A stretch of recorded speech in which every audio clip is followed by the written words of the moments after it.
It is very sad to know that in order to obtain credit, one needs to prove that they've had debt before and have met all their obligations towards that debt over time. Also demonstrating the ability to maintain existing debt commitments in such a way that they do not draw attention to the credit rating agencies. In these tough economic times, where unemployment and cost of living remains high, it becomes very difficult to manage our finances. Many South Africans miss debit orders, and while it will not draw unwelcome attention by the credit rating agency, what happens after the debit order bounces determines how much trouble you are in. Welcome to another video. For the purpose of this video, we will assume that this debit order is for an asset, meaning a house or a car. Firstly, the bank will return your debit order or bounce your debit order due to insufficient funds. Secondly, the company you owe will notice that you've missed your most recent repayment. And also, I'd like to highlight that your bank will also charge you an unpaid penalty fee for missing a debit order.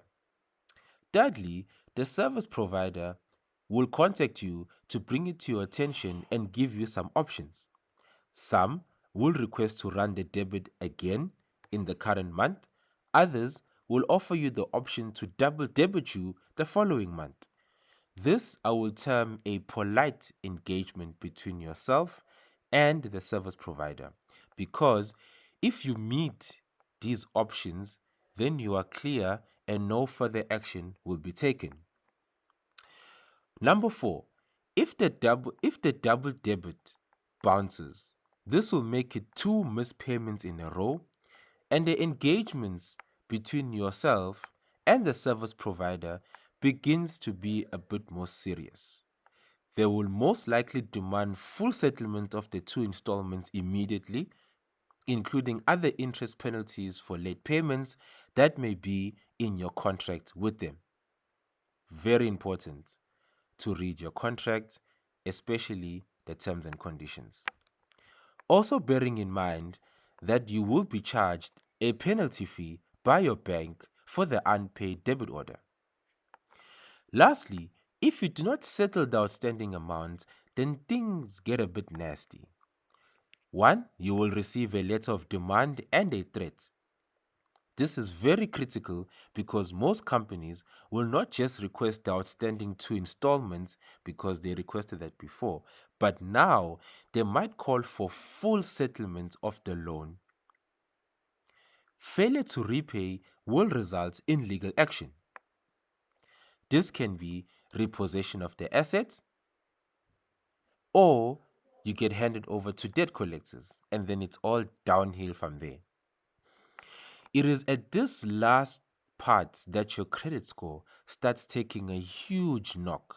Not only will you lose your assets, but this is where the lack of payments will be listed on your credit report for all credit providers to view. If they are able to recover some of the funds from selling your assets, but not enough to settle the debt, then the outstanding balance will remain on your credit report until you have settled it. Just when you think things could not get any worse, they can. If you do not pay the balance, the provider can then apply to a court to have you sequestrated and declared bankrupt.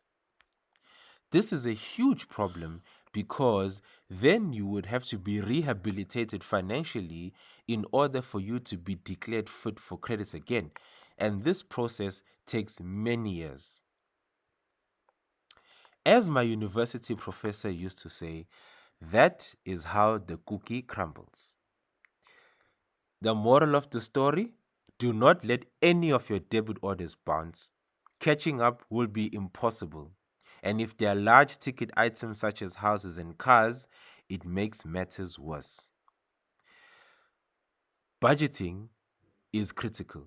Allow all your debit orders to go off first before utilizing your salary.